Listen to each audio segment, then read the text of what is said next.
we are going to build kind of a whole new truck, and I will kind of go through and explain how I choose to do it. One, it seems to be a little cheaper, like less expensive and still completely capable, in some cases way more capable than a ready to run. You can get all these parts most likely in individual pieces off of Amazon or eBay or anywhere else. So you bought a kit, you've got a couple of kits. This is just a box. This was the first SEX10 Raw Builders kit that I ever bought. You bought a couple of kits, you have an extra box, you put pieces in here, now you stockpile some stuff, you bought stuff that didn't work on this truck, you threw it in here. You bought stuff that didn't work on that truck, you threw it in here. Like these are, I used to buy these to make the monster trucks. I love these axles. I've never had a Rancho. A Rancho is Wraith axles and SEX10 frame. That's all it is, Rancho. Wraith, Honcho, Rancho. So I've been wanting to build that up. I may do that tonight. Hell. These are the ones off of these are the front axles off of SMT10 kit. Like when I built up the monster truck, I think I used metal axles. I put beef tubes. I used plastic axles, put beef tubes in those axles because they didn't fit in these axles. Put just a solid metal steering link. So these are still good axles. And then the rear was an extra rear that I had, and you get a piece that allows you to have another output shaft on the rear, but I didn't need the output shaft, so I cut that off and then used just a clear piece of plexiglass. I think that was the sliding lid off of like Tic Tacs or something. So cut that down, epoxy that in place. It's all greased up. You can see, you can kind of tell when the grease starts getting nasty. You look at the gears. It's kind of a neat little thing. Works fine. I say that, and now there it goes. It's just goopy. It ain't warm. So I may do that. These are just axles. So you got a set of axles. Transmission. It's transmission from some weird kit. I like the transmission. It looks nice, right? Looks nice. It mounts sideways. So the motor will sit this way and your cross members will be long ways. The truck that it was in, it's really nice. It's 2-speed transmission too. So you put a servo right in here and you got 2-speed transmission. So it's an interesting transmission. I've been wanting to put this on a truck. And I figure, you know, with the cross members, SEX10, you just drill into the frame, mount it right there. And then you don't have to worry about a skid plate. This is kind of your skid plate. So I may do that. I may use this transmission. I don't know yet. More plastic cross members. May need some of them. This was the original plastic transmission for my deadbolt, and the plastic gears inside. They're still nice. They're not that tore up.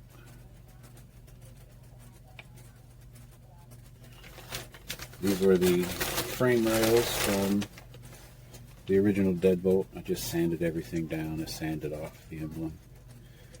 I figured it didn't matter. It doesn't really matter. They're just rails.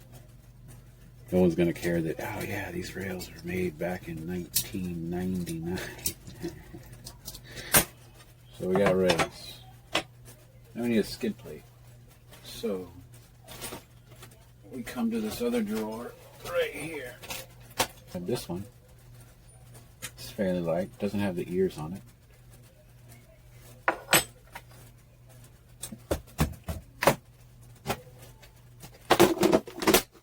See, this is when it gets kind of interesting building. Now that you got all these parts in front of you, you almost don't know what to do. Still may do the servo on axle Rancho because I don't have one and I want one so bad. So I may rebuild the deadbolt later. Today I want to do the Rancho. So these axles will go somewhere else for now. And I think I'm ready to begin. Because I have all of the links are in a tray just like that. I have all the main pieces right here. And like I say, all these main pieces you can just buy. Like I could get axles. So I can get these in metal for probably $100. I used this on the scale build first. And that truck had like 0 torque twist. Absolutely 0 torque twist. So I'm going to be using this transmission on this truck now. It is really heavy. I may take this case off, put that cover on it, because that case that adds a lot of weight to it too. It's down to either the plastic one or the aluminum one.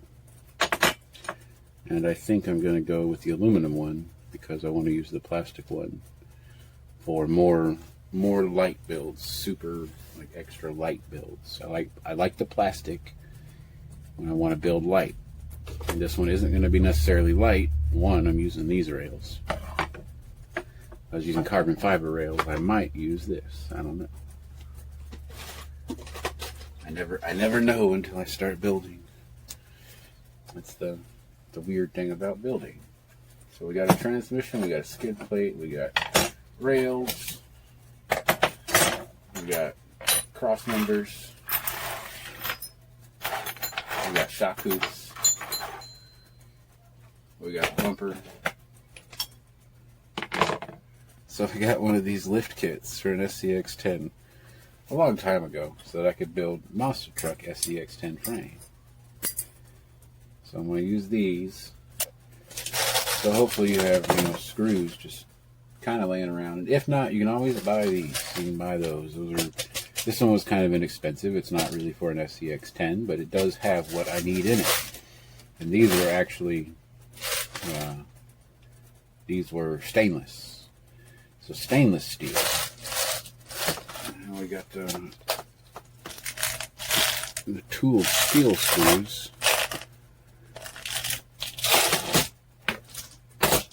I guess these are the more aluminum. There's aluminum. These are aluminum screws. You use the aluminum screws to save on weight. You can't torque it down too much because you strip them out really easy. But 20 of those aluminum screws, half the weight of the 20 of the same stainless steel screws, same length, same thread, everything. So hopefully you have screws, and if not, you just buy whichever kind you want. You can get the aluminum, but you got to be careful. Get the stainless, which is nice. Or you can get the steel, the tooled steel. And these are really strong, really strong. So now we got that on.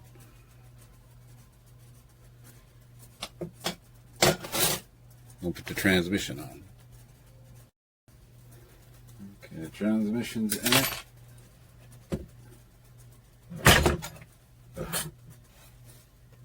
Now I have to figure out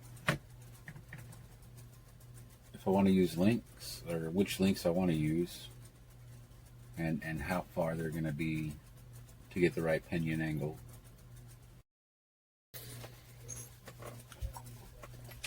So I think I've figured out some way to make this work. I did switch the transmission plate around. Turned it around so the motor is going to be pointing towards the back now. But does seem to have clearance. It kind of binds right there, but that's like as far as it can go anyway. That's bottoming out, and it's binding up on the cross member. So once I get it tightened down, it might actually bind up. But articulation this way kind of sucks. The lower it goes, the more it can articulate.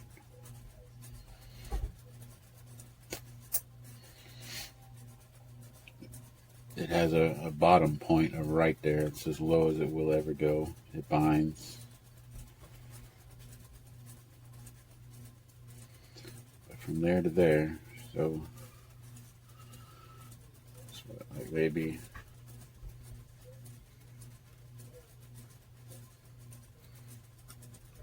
say 4 inches of travel at least.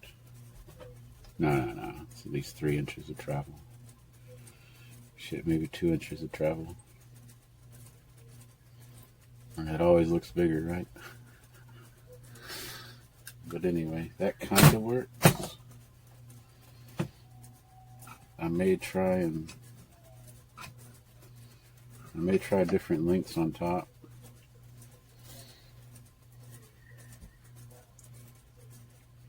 Maybe a little bit shorter lengths here on the bottom to suck it in a little bit.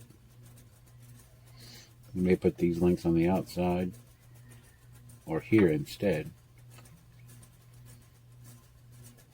I'm not sure.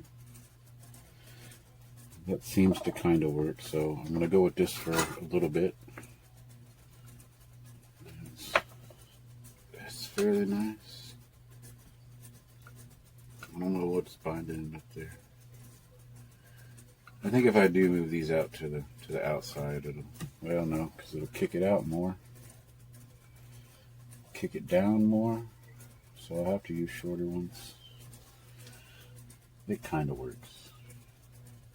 I'm going to go with it for now. I believe I have come to a stopping point for this evening. I have got the rear end on. Issues I had before were mounting this top link in line where it's supposed to be would cause the drive shaft to bind up on compression. It would bottom up out on that link.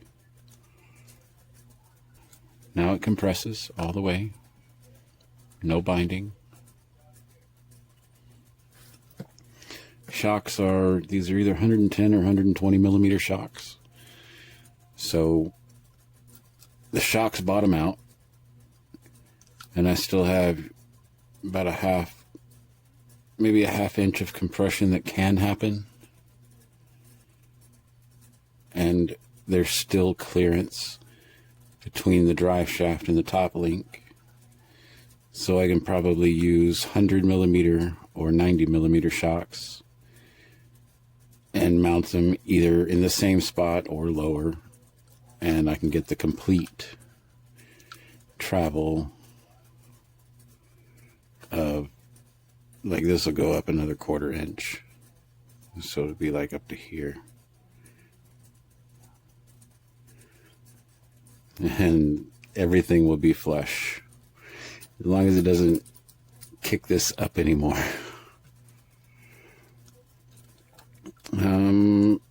I did have to go with a shorter link here. I moved this link from this spot to here, and I had to make it a little bit shorter. Otherwise it would have kicked the pinion down a whole lot. Pinion angle is still okay. I may still need to shorten this top one a little bit somehow. It's a little steep on the complete compression. It's a little steep, but it doesn't bind. It still turns good. It turns good in all. Right there, just little catches right there. I think it's just on the turns right there. Now that may be the gear, because I can feel it. 1, 2, 3. It's not just one. No, it does do all no binding. So it's coming together. I think it's going to work. I'm going to have to work on the front. I'm going to have to figure something out for the front. Having to mount these up here, I don't think I'm going to. Well, yeah, I will. No, I won't. I don't think I'm going to be able to mount right there. Well, no, I could just take this off. It'd probably give me the extra space I need. Yeah, I could probably do that. But I think this is gonna be a neat little build. And it was just a random idea. So, stopping point for now, and then I get back on it tomorrow. I've been searching and fiddling with this thing for a good, since at least 10 p.m., 9 p.m. And it is now almost 5 o'clock in the morning. So we'll finish up tomorrow. Well, I'm back with maybe the conclusion of this. I don't know if I'm going to get this completely done tonight or not. It's about 11 o'clock, I think. 11 p.m. Just kind of sat down to look at it again. Still haven't looked at any other links for the front. I know that I will have to take that off, though. Cover. So. Yeah, that'll give me plenty of clearance to add a link.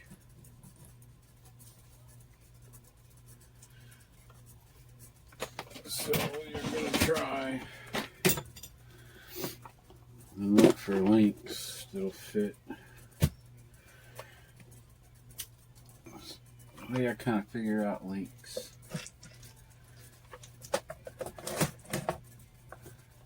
is you take whatever you're building and you just lay it on there the way you would want it. I would want my pinion angle as straight as it can be. And now I pick up a link. This is going to be the front, so it's going to have to be a little bit short in the front. And we'll try and see. If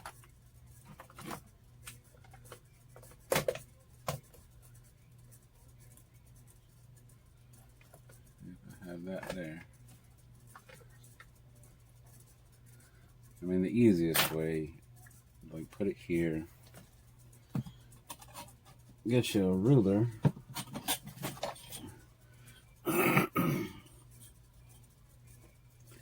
Wherever you would connect, you just measure. So measure from the eye, center hole to center hole. And that's roughly 4 1/4. 4 1/4 inches.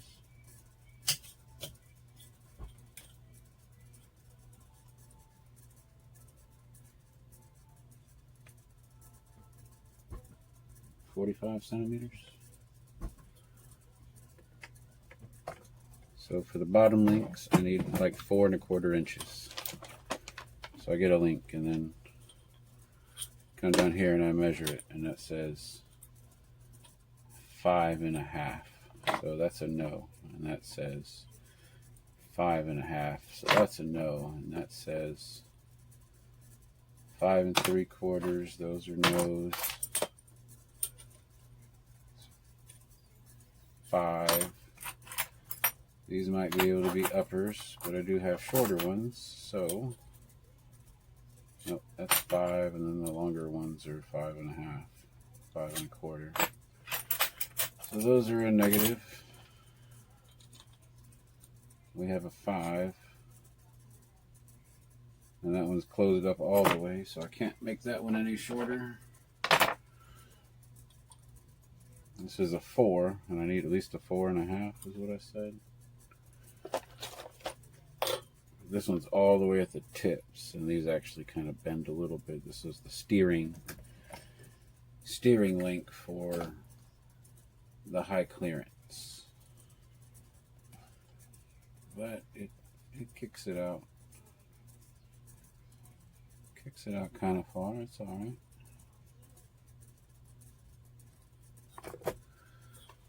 Let me find another one of those.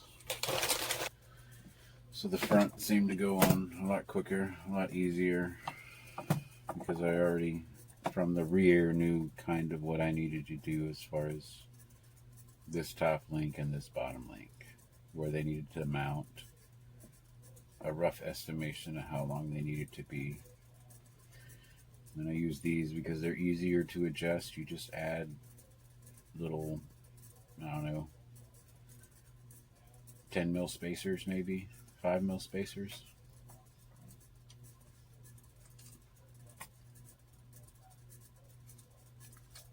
There is no binding at all. It stops at, see, this is even on the camera. That is full articulation, and that's full articulation. Everything is clear up until right there. At that part of full compression, the drive shaft binds. It doesn't even really bind, it just rubs on the frame and a little bit on that top link. But that's not going to matter because it should not be able to compress that far whenever it's complete. The shocks will keep it probably right about there. In which case there is no binding at all, ever. That's the maximum that it can drop. It doesn't bind.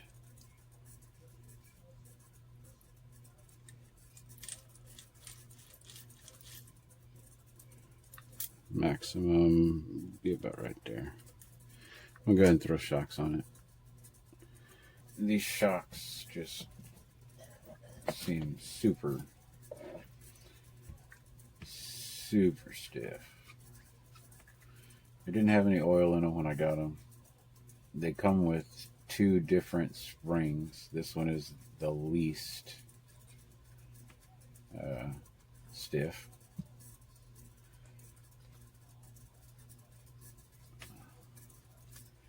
But it's still really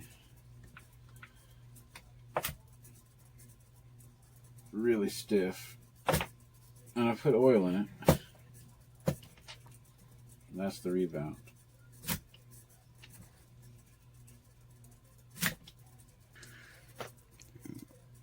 It looks fairly straight.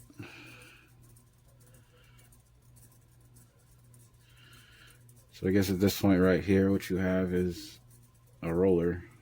I'm just going to throw some quick tires on it. And I don't know, I'll probably put a brushless in here because I know it can take it. Whenever it's all together, I'll go through all of the little pieces that are in it and try and add it up as to what it would cost. So this is the buildup.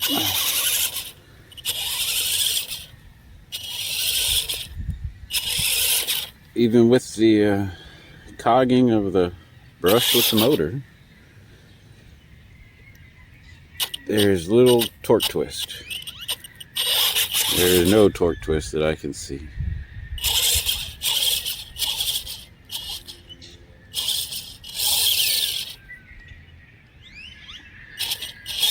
Now this battery's almost dead. I was messing with it yesterday.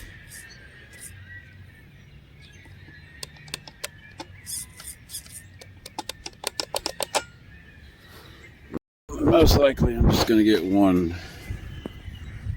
takeoff with this battery, so watch out, cat. I got half a takeoff with this battery. Hold on. I had a 3-cell in it before trying to check the torque twist.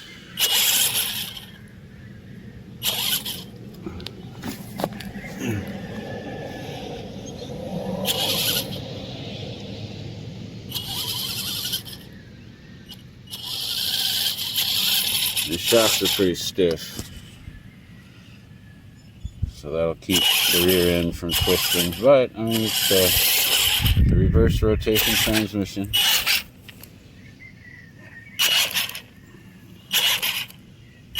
It should torque right there, just on that startup of the brushless. I mean, I can see the front and the rear kind of folding up and down as I go. So it should torque the body, but that transmission's pretty neat. I had 3-cell in it before, the 3-cell's almost dead. Let's check torque twist.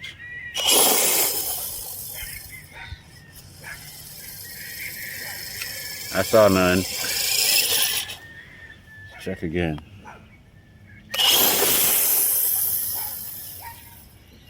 Again, I see none. Even though these shocks are pretty stiff, with this much 5700 Castle Sidewinder 2 original, there should be some torque twist.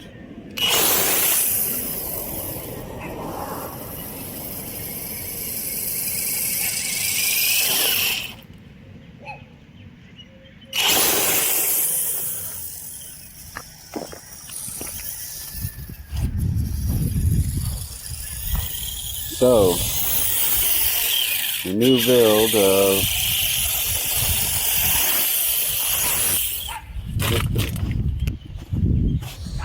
build of parts from the what all's in here? My SMT-10 kit, leftovers.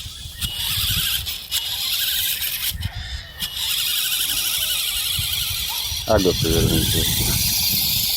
I'll have some fun for a minute.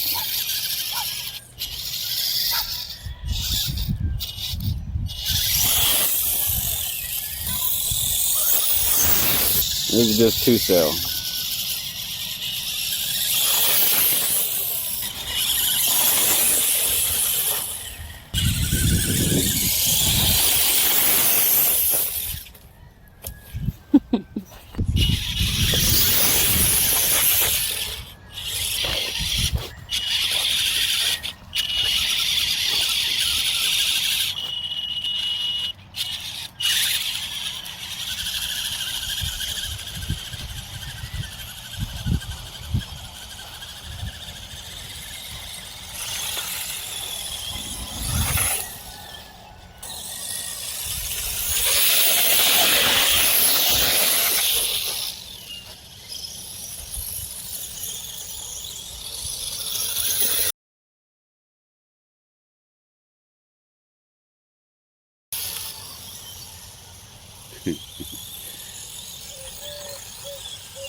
Can't even get this thing to stay in the water.